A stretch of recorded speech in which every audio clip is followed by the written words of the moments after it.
Uma obra contra a seca imaginada no século XIX virou realidade, pelo menos em parte, quando um dos dois eixos da transposição do Rio São Francisco foi inaugurado em março deste ano. Uma equipe de reportagem do Globo Natureza percorreu esse eixo de ponta a ponta para mostrar o que mudou no campo e nas cidades da região, agora banhada pelas águas do Velho Chico.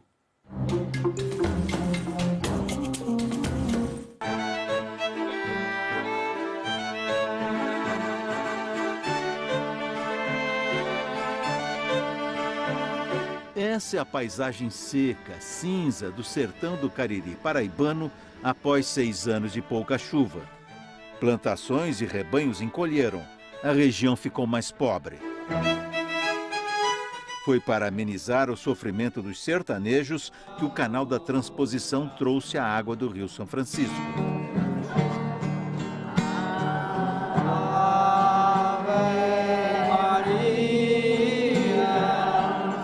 O povo simples, religioso, agradeceu.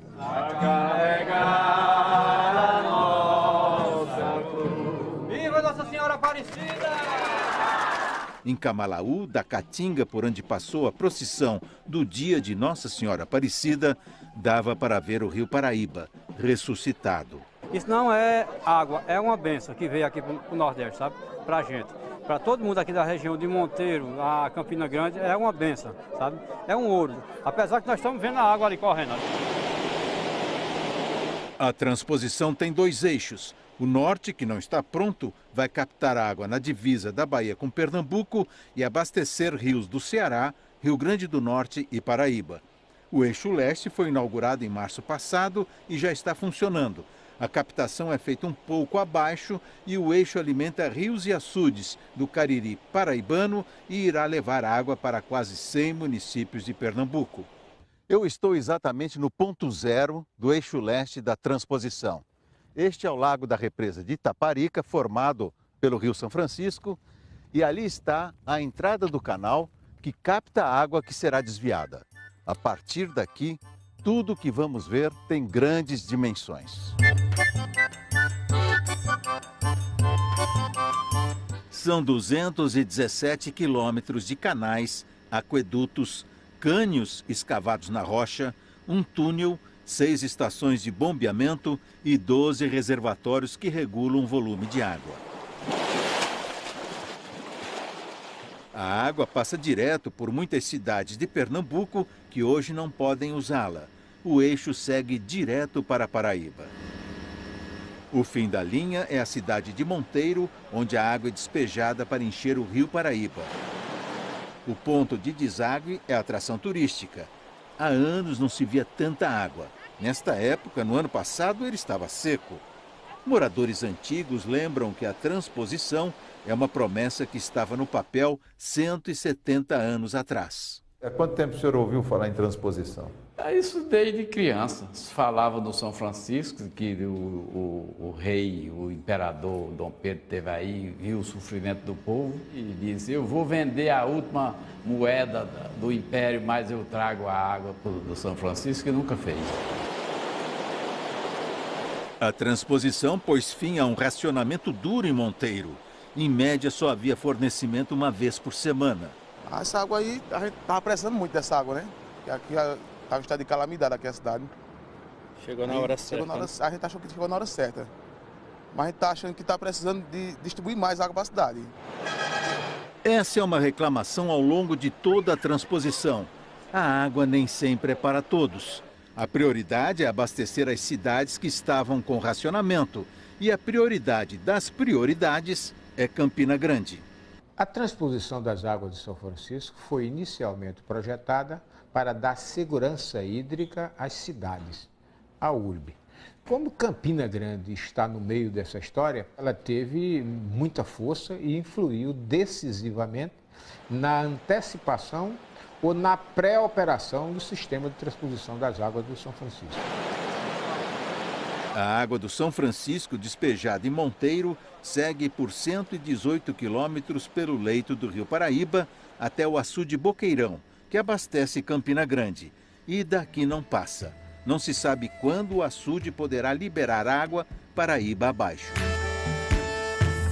Entre Monteiro e Campina Grande, 31 municípios são hoje abastecidos em grande parte com a água do São Francisco, o que é um alívio. A correnteza inesperada tem de vencer os caminhos da época da seca. Pontes projetadas para a passagem de carros não foram construídas. A transposição ainda não mostrou todo o seu potencial na melhoria da vida da população do Cariri. Mas como a gente pode ver, os moradores já descobriram a vocação de lazer do Rio Paraíba nos fins de semana. Para as famílias, rio de verdade. As pessoas estavam fartas da água salobra dos poços. Tá gostoso demais, tomando banho e tirando aquela água salgada que nós tomávamos banho naquela água salgada e hoje nós só dá água doce, né? Mas nem tudo é alegria. Os agricultores ribeirinhos só podem fazer uso limitado da água, retirar para beber, para dar para a criação e para irrigar, e aí está o grande problema, no máximo meio hectare. Em Caraúbas encontramos João Galdino, às margens do Paraíba, pujante com as águas do São Francisco. Mas Galdino está desolado. O Paraíba corta a sua propriedade, mas ele está proibido de usar o rio para irrigar a plantação de bananas. Ele tem meio hectare de bananeiras e iria aumentar para 3, para a produção ser rentável. Não tem condição de a gente fretar um carro para frequentar uma feira, porque a banana é pouca. E essa pouca não dá para eu comer só, né? Tem que vender. O atravessador chega aqui, vai comprar lá embaixo. Se ele comprasse menos pela metade, mas nem na metade ele não quer. Ele quer menos da metade. E pior, para irrigar esse meio hectare, Galdino teve de cavar um poço, cuja água é salobra. Bananeira é cultura perene e os ribeirinhos só podem irrigar culturas anuais, como feijão, tomate e macaxeira.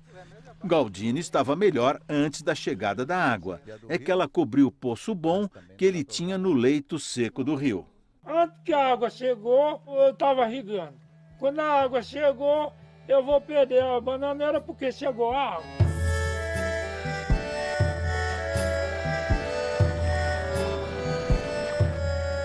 Será que no futuro, depois que as necessidades básicas de hoje estiverem atendidas, a disputa pela água vai se acirrar? Veja no próximo bloco. A água da transposição do Rio São Francisco já melhorou a vida de muita gente, mas também trouxe frustrações e uma disputa pelo seu uso. É o que você vai ver agora na segunda parte da nossa reportagem sobre o avanço das águas do Velho Chico pelo sertão.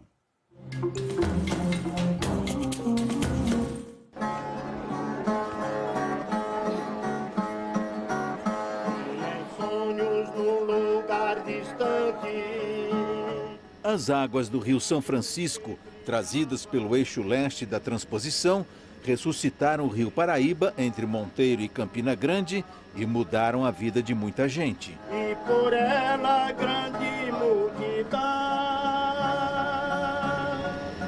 Às margens do açude Boqueirão, encontramos Adaildo, cuidando de sua plantação irrigada de maracujá e pimentão.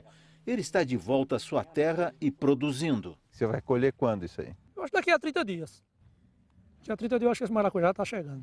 Adaildo voltou depois de 3 anos fora. Fechou a porteira do sítio quando a água do açude para irrigação foi cortada e saiu para procurar trabalho.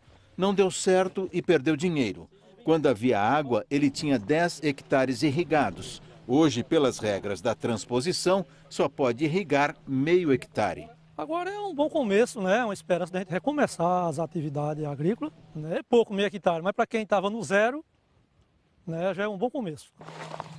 O presidente da Associação dos Irrigantes da região do Boqueirão confirma que a maioria dos agricultores da região foi embora quando a água acabou. Muita gente saiu, quem teve condições mesmo de sair, buscaram outras regiões, outros rios, locais que tinham água, açudes particulares, mas a experiência deles não foi tão boa não. 70% a 80% não se deram bem, porque a despesa aumenta, longe de casa, então não foi uma experiência muito boa para eles não. Eu acho que a maioria está voltando, justamente em busca desses meio hectare e em busca de mais para ver se a gente consegue. Mas nem todos conseguiram reiniciar a vida. Em Monteiro, no último trecho do canal da transposição, Luciano hoje cuida da criação de bodes do irmão. Ele perdeu a terra que tinha porque o canal passou por cima dela. A minha casa era aqui. E você tinha toda a sua criação aqui? A minha criação era aqui. Eu criava ovelha, criava cabras, plantava minhas verduras. De indenização, Luciano ganhou casa e um lote de 5 hectares, sendo que um deles seria irrigado. Mas a água prometida ainda não chegou. Aguinaldo gostou da casa que recebeu em uma das vilas produtivas rurais, construídas pelo governo federal, como indenização para os que tiveram que se deslocar por causa da transposição. O projeto foi ótimo, foi bom para mim, né? Não tenho que discordar assim, do projeto não, mas ficou muitas coisas a desejar também, né? Muitas coisas. Água, por exemplo. Isso, a água, que nós estamos aqui, nós não tem água, né? E o canal está passando ali perto? O canal está passando não chega a ser nem meio quilômetro de distância, né?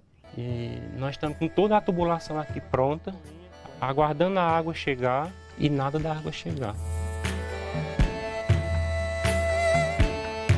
No açude de Camalaú, outra frustração. Esta causada pela pressa em levar água para Campina Grande. Era preciso aumentar a velocidade da passagem da água pela barragem. Foi preciso fazer uma obra de emergência. Este canal, escavado na pedra. A água está seguindo em direção a Campina Grande, mas o canal deixou para trás um problema aqui para esta região.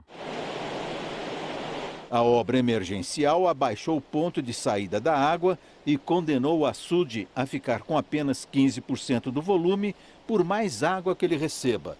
Os ribeirinhos que vivem da pesca dizem que os peixes sumiram e que tiveram que buscar outros lugares para ganhar a vida. Depois que entrou essa água, o peixe sumiu. Não sei se eles estão parados num canto, se eles estão descendo, estão subindo, não sei que nós não conseguimos pegar mais. Por ontem eu botei 6 redes, ontem peguei meio quilo de piaba. Não dá nem para sobreviver, nem para criança. Você está pescando onde agora? Aí nós estamos pescando em Serrinha, depois de Serra Talhada. Quantos quilômetros daqui? 271.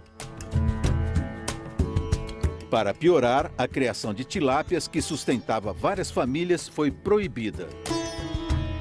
Ainda à beira deste açude, conversamos com este produtor. Antes ele plantava 2 hectares de milho e sorgo para alimentar suas ovelhas e bodes, mas teve de suspender a irrigação. Ele até poderia irrigar meio hectare, mas ficou inseguro. Não quis arriscar porque de repente vem uma multa e fica mais difícil ainda do jeito que a gente está, né? O campo preparado foi abandonado. Você está vendo aqui a poeira? Aí, isso é o que nos entristece. As mangueiras da irrigação também. Dá um desprazer, você fica revoltado, joga para lá, não liga, desanima, né? Este líder comunitário de Camalaú reconhece os benefícios da transposição, mas pede compreensão para as dificuldades locais. A obra foi uma benção, né? Porque realmente está ruim no momento para a gente, mas a gente está na expectativa que vai melhorar. Tá certo? Tanto para o pescador como para os agricultores da agricultura familiar, para que eles possam produzir, né, seu próprio alimento. De que forma? Com pequenas irrigações, né? Plantações de curto prazo, como o milho, o feijão, a batata doce, tá certo? E a criação de peixe, que é rápido, dentro de 120 dias, 180 dias, eles têm peixe na mesa. O Departamento Nacional de Obras contra a Seca promete fechar o canal até março do próximo ano. A pressa em levar a água para Campina Grande tem explicação. A cidade, com mais de 400 mil habitantes, estava em situação de emergência. 2 anos atrás eu estive aqui em Campina Grande fazendo uma reportagem sobre falta de água. E vim a esta casa conversar com o Daniel e a Madilene sobre como eles estavam enfrentando o racionamento. Tempos difíceis aqueles, né? Tempo difícil. A vida era um vai e vem de baldes e legumes lavados em bacias. O corte do fornecimento de água chegou a 84 horas por semana. Essa aqui vai ser para a gente tomar banho ou para cozinhar. O racionamento só acabou em agosto passado, com a chegada das águas do São Francisco. Hoje a família continua reservando água. E Madilene diz que com a água o preço dos alimentos caiu. O ano passado, nossas verduras, nossas frutas estavam super caras. O feijão caiu quase 12 reais o quilo. Hoje já baixou. Se encontra feijão de 4 reais. Então, isso agradecemos a quê? A água. É o que é um bem nosso precioso, nossa água. Aí, se a gente cuidar, a gente tem para toda a vida. Mas se a gente não cuidar, não dura 15 dias. Não é verdade? Mas muitas cidades permanecem sem água por causa dos atrasos em obras previstas no eixo leste. O ramal do Agreste, que sairia deste ponto no reservatório Barro Branco, em Sertânia, foi projetado para levar água da transposição para uma adutora em uma região crítica de Pernambuco. A adutora do Agreste foi uma grande obra projetada para atender 68 municípios da região no Brasil que tem o pior balanço hídrico do Brasil. Balanço hídrico é o quê? Tem muita gente e pouca água. Como essa obra era uma obra de 1,2 bilhão de reais, essa obra não saiu. E aí nós ficamos com a tubulação assentada, sem uso.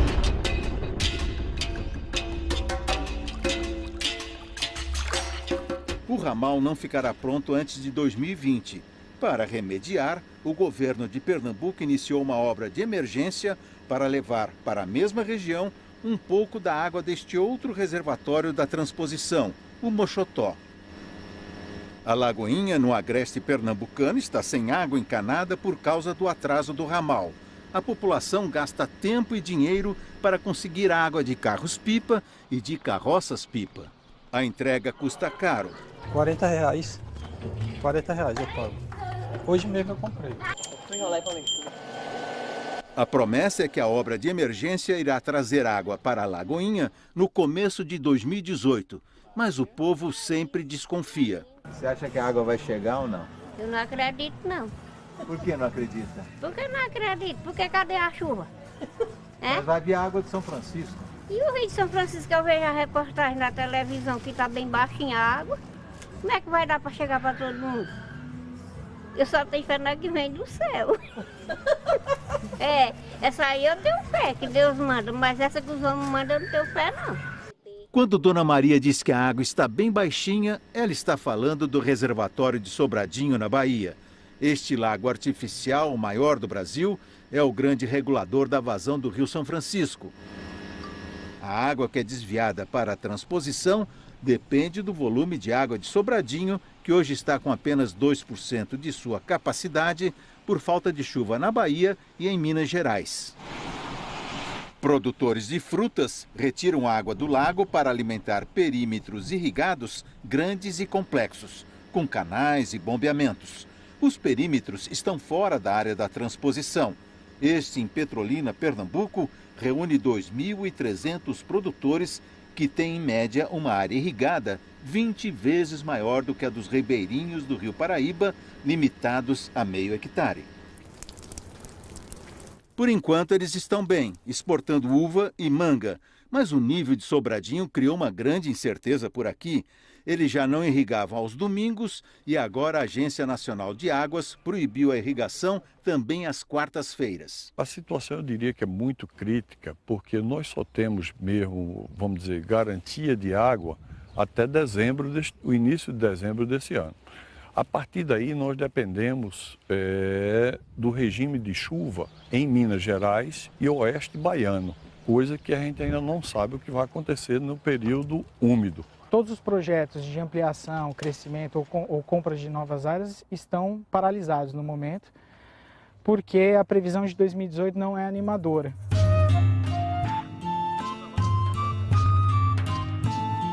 Este é o ponto de captação de água para o perímetro irrigado na represa de Sobradinho.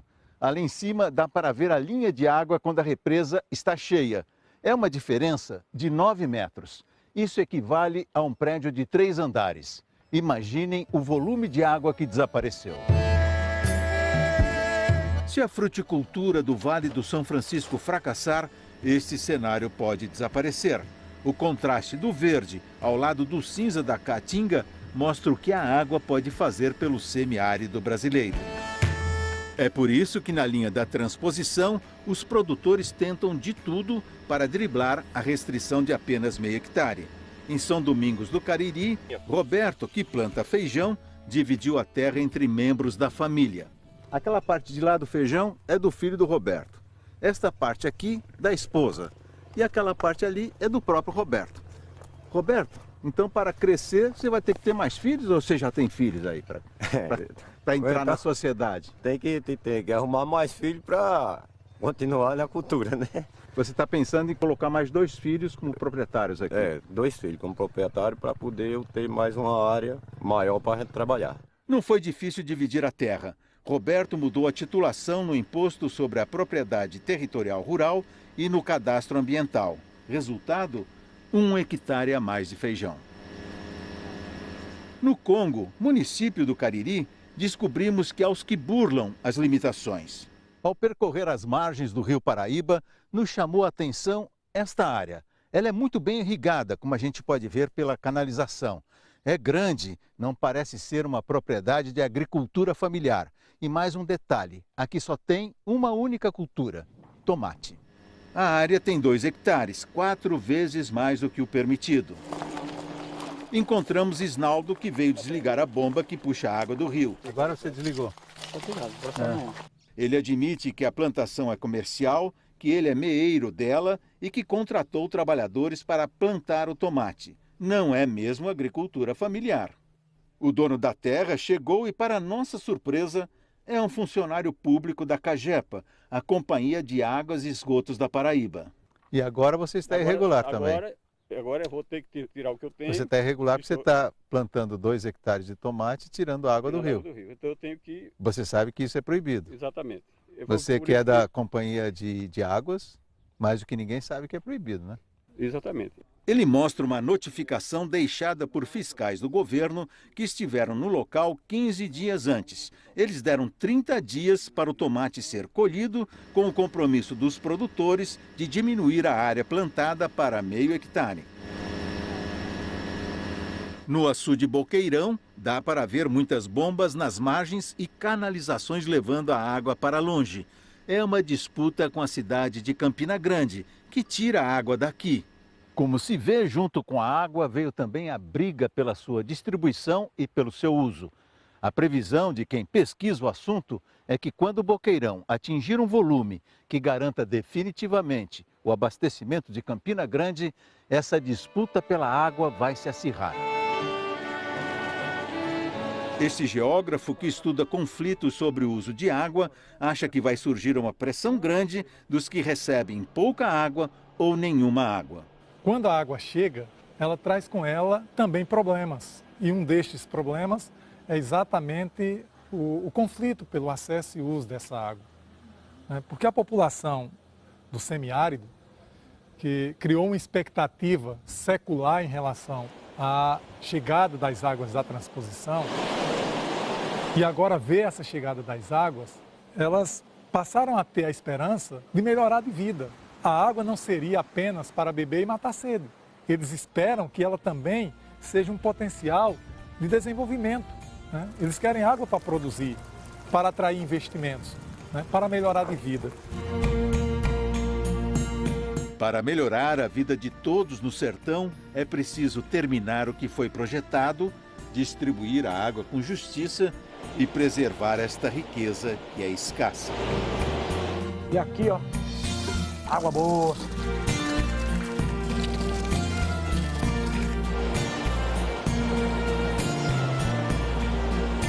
É muito lindo, viu?